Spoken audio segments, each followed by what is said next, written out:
So, I think para sa mga whales din to dahil dito sa dahil dito sa ranking mga idol. Kasi ito Legendary Dragon Spear is gagamitin din nila yan para sa mga forge nila ng mga kuya dyan.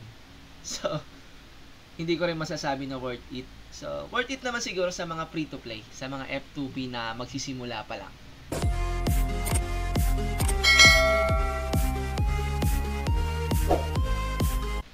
Okay guys, good morning, no? Mirror update tayo for today bago mag-maintenance. So, worth it nga ba mag-umpisa sa boosting server natin? So, ito sasagot ko Kung meron ka ng existing na na character, kasi makakakuha ka rito ng na mga spirit, isang skill ng legend, tsaka isang legend spirit, tapos meron ka atang din makukuhang legend material. So, ang sagot ko dyan is, kung halimbawa yung character mo is meron ng existing na legend materials, tapos meron na ring spirit, or kung lamang siya dito sa makukuha mo, so much better na ituloy mo na lang yung yung character mo na existing. Pero kung halimbawa yung character mo is wala talagang legend, walang legend, tapos mga tier may mga rare pa, or wala pang legend spirit, wala pang legend skill, wala pang legend na na item or gear, so much better na mag-umpisa kayo rito ulit kasi mabilis na magpa-level dito. And then kung marami naman kayong time, so pumunta kayo rito, maggawin yung gawa kayo rito. And then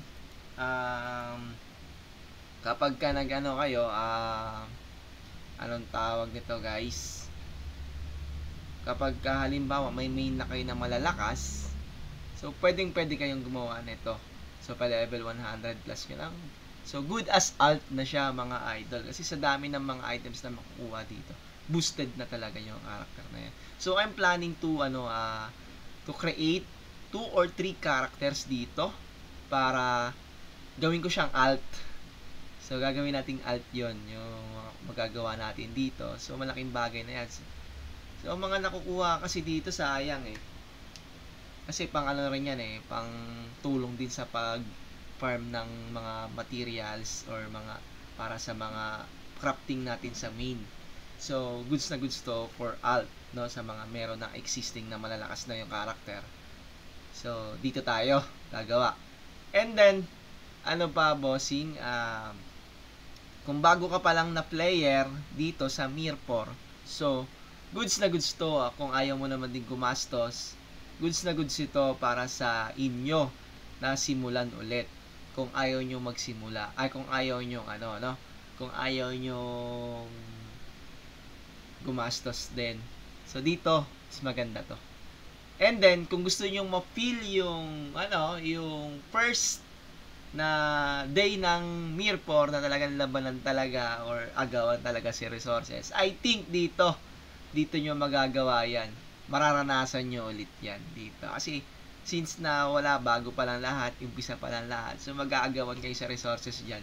Kasi nga, may race to ng kung sino yung magta-top 1, top 2, hanggang top 10. Boosting World, ito yung tinatawag, diba? Boosting World top 1. May makukuha yung Legend Dragon Spear, Legendary Spirit, Stone, Summon Box, diba? Kapag nag-top 1 ka dito, ang mga bossing, pwede na sa sa Forge to. Malamang gagawa yung mga rito, spender dito. Yung mga kuya rito. I think nagagawa sila dito. Yan, ito, Epic Divine, Dragon Steel, 500 pieces. 500 pieces na box yan. Epic Magical Orb, Copper, Legendary Spirit Stone, Summon Box, so another one. So sa naman to, sa top 2 naman to. Ayan. Divine Enhancement Stone, Artifact. So, ang dami, di ba? So, nakakatuwa. So, pagkadating mo sa 3 to 5, epic na lang ang makukuha mo. Yung Legendary Enhancement Stone na lang. So, ito naman, sa top clan, mga idol. Yung top clan, top 1, is makakakuha ng Legendary Blue Dragon Statue, 50 pieces. Epic Azurium, Mineral Fluid, 20. Ayan. Ayan yung mga makukuha dyan. Sa top 1, and then top 2 to top 3, mga bossing. So, yun yung makukuha natin, ano? So, kung ako, okay na okay to. Kung magsisimula ka pa lang ulit or hindi ka pa nakakapaglaro ng Mirror 4. Pero mas lamang dito ang mga mga naka-experience na ng game kasi alam na nila yung pasikot-sikot. So, ano tayo doon? Thumbs up tayo doon sa mga magagaling na dito. Kasi sila, for sure sila yung mga dito, magtatap dito, and then yung mga nag-i-spend, yung mga spender natin dyan. So, ano pa ba ang So, ito, kada level, every 5 level ata, mag-i-start siya sa level 20. So, level 20, may makukuha ka mga items. Ayan. So, paganda ng paganda yan, paano yan, tawag nito, pataas ng pataas yung makukuha mong item ng grade. So, ito yung 50 bag slot is ito, bawing-bawi ka na dyan. Napaka-mahal kasi yan eh. So, 3 50 bag slot yung mabibigay dito. So, tingnan natin ulit. So, ito, level 40, mga promotion, spirits, stone summon, ticket, mga ticket halos dito. And then, sa 50, makakakuha ka ng mga tier 1, epic gears. So, hindi ka na magbubuo, And then, may wayfarer na rin. Advanced tonic para magpa-level na mabilis lalo. And then, level 60 naman, boosting world box. So, hindi natin alam kung anong laman ng boosting world box na yan. Tapos, accessory naman na epic tier 1. So, stone, summon, ticket ulit. And then, boosting world box. So, ano kayong laman ng boosting world box na yan? Hindi pa natin masasabi. So, Rare Blue Dragon Statue Cape, ganyan. Magbibigyan kayo ng pang artifact sa level 65. So, level 70 naman mga bossing, bibigyan naman kayo ng, ganoon pa rin, tickets pa rin, tapos, artifact naman, ulit, dagdag. So, sa 75 mga idol, dito na kayo makakakuha ng Divine Dragon Spirit Mystery Box. So, ito, legendary, legendary spirit na ibibigay sa pag nag-level 75 kayo. So, I think, legendary yan. Legendary spirit yan, I think. So, Dragon Material Box. So, wala sinabing binigay dito na legend. So, the rest, alam nyo na yan, kung ano yan. Spirit Stone Summon ticket ulit sa level 80. So, Treasure Challenge, Spirit Treasure Challenge Box sa level 80 na naman. And then 85 naman mga idol, ang makukuha naman ito, bag slot again, no? Kasi naalto talaga ang mahirap kunin kasi gagastos ka talaga para makakuha nito. Ang problema sa bag slot kasi minsan limited lang, ang dami ng item na na sa Mirror na bago ngayon, hindi na kasya. So kailangan mo magdagdag nito. So yan lang, epic pa rin. So yan, epic mystic copper. So, pang yan? Pang mystic nga upgrade yan. Mystical piece summon ticket ulit. Dragon material summon ticket. So, sana pagka swertein kayo sa mga tickets na makukuha nyo, no? Makukuha yung legend. Spirit stone summon box, same pa rin. So, pataas ng pataas yung binibigay niya. And then, sa level skip na tayo. Ito, mga magic tickets na lang to. Mga tickets pa rin to. Sa level 100 mga idol, makakakuha kayo ng Spirit Stone Summon Ticket and Legendary Magic Stone Box. So, makakuha kayo ng isang Legendary Magic Stone and Mystical Piece Summon. Sa level 95 pala to.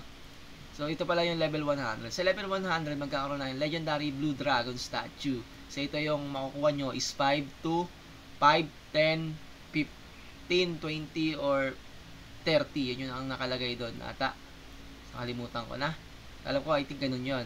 So, Dragon Materials, ticket pa rin.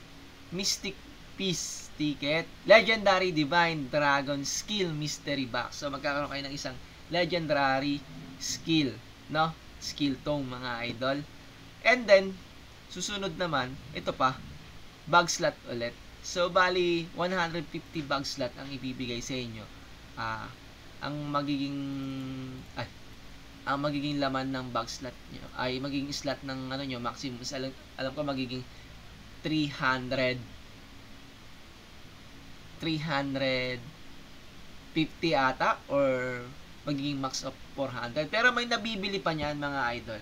Dun sa market, yung mabibili mo siya sa gamit yung copper. So, balik tayo dito, mga bossing. So, kung ako tatanungin ninyo, kung may mga logins din pala event to, mga idol. Merong login event dito sa, ano na to? Ayan, mga login event na Day 7 login. Ayan, makukuha yan. Dragon Material ticket. Mga ticket, Summoning Stones, ticket. Puro ticket na makukuha nyo. Ayan pala, hanggang sa, puro ticket lang yan. And then, meron pa ba? So, meron tayong 28 day UN's 28 day accumulated. So, merong special logins para dito sa server na to na wala dun sa existing server. Sa mga old server wala doon. So, ito meron. Ayan yung mga makukuha natin. So, ano maganda makuha rito, mga idol, kapag sa event na to? So, as usual, ganun pa rin, no? Kung ano yung anong event natin na nakukuha dun sa existing natin. So, parehas-parehas lang din naman. So, nothing special. And then, next, ano pa ba? Mail reward, din natin makikita yan kung ano yan. Mission World, Boosting World Mission Pass. So, meron na naman. May makukuha na naman tayo. Parang Sarmati lang din to. Meron ding Boosting World Scroll. So, matik. Gastos ka na naman tigpa 500 yan. Kung kukunin mo lahat, 2,000 yan. Kada isang 2,000, 2,000. Diba? So, may event naman ng... So, ang daming event, mga idol. Ayan. Sa December 2 to 4, may Legendary Magic Stone Challenge event na naman. So, Tokenomics. So, meron na naman. So, ito, Sweet Chestnut. So, check natin kung ano yan. So, wala, hindi pinapakita rito kung anong makukuha mo. And, so, yun lang, I think, mga idol, ang pwede mong malaman sa new update. Basta kung halimbawa, kung magsisimula pa lang kayo, ano na kayo? Pag-isipan nyo mabuti kung meron na kayong karakter na above level 100 na, at kung meron na siyang mga legendary material box o legendary meron siyang legendary materials, tapos meron ba siyang legendary item or gear. So, huwag nyo nang palitan yan. Gumawa na lang kayo dito as alt na lang, mga idol. So, enjoy nyo na lang dito para enjoy nyo na lang dito sa Boosting World para ma-experience nyo ulit yung the old days ng Mirror, no? Yung simula ng Mirror, mararanasan mo ulit dito. So, that's why gagawa ako dito para maranasan natin yung simula ulit nung gumawa tayo ng Mirror, yung character sa Mirror, nag-umpisa tayo. So, yun lang, mga idol, at wala na siguro akong ihahabol. So, ang problema lang kasi kapag nandito is yung questing. So, doon ako nauumay sa questing. Medyo, ako doon tamad ako pagdating sa missions or questing sa mga main quest. Tamad ako ron. Gusto ko pa level na kaagad. Kaya, kung ikaw, merong alamang budget na 5 to 7k to 10k, tapos ito, gagawa kayo rito, tapos gagastusan mo rin naman ng worth na ganon. So, I think bumili na lang kayo ng character through NFT para naman, kung magsisimula kayo, tapos gagastos kayo, diba? Bili ka na lang ng true NFT, meron pa nakukuha dyan na mas sigit pa sa ibibigay dito sa Boosting World na gears.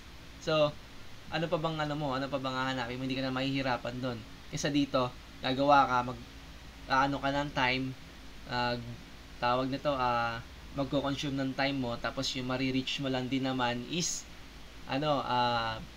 below pa dun sa worth ng 5k to 10k na character. And then gumastos ka pa ng gumastos ka ng 10k. So wala rin, sayang. Mag-i-spend ka rin, sayang. Pero kung halimbawa mag-i-spend ka lang din naman, why not bumili ka na lang sa NFT? 'Di ba?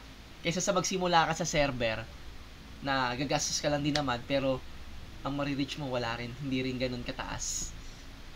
So enjoy mo na lang ang yung boosting server na to ng 3 months. I think 3 months, no? Boosting server is enjoy na lang natin. So makipag-friends na lang tayo. So reminisce natin yung the old days. So na mangyayari dito ulit yan, ma-experience nyo ulit. So yun lang mga idol, thank you so much. Maraming salamat sa suporta kay 500 and mag-ingat kayo lagi. Okay? So maintenance na mga idol, upload na natin to.